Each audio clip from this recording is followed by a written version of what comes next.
Hey everyone, for today's 2-minute tech tip, I want to show you multiple desktops.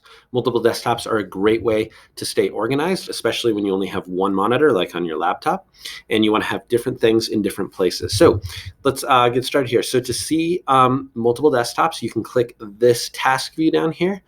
You can also use 3 fingers on your touchpad and slide up, and you can see your desktops up here. So I have desktop 1, 2, and 3.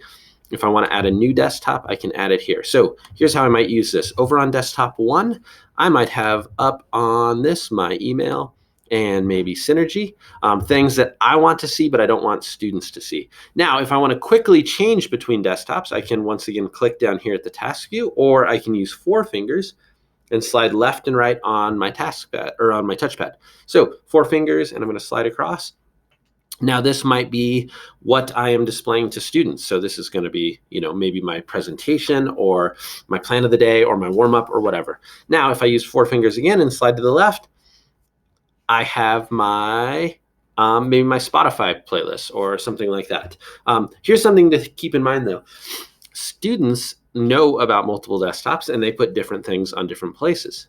And another thing to consider is the only desktop that LAN School sees is desktop 1.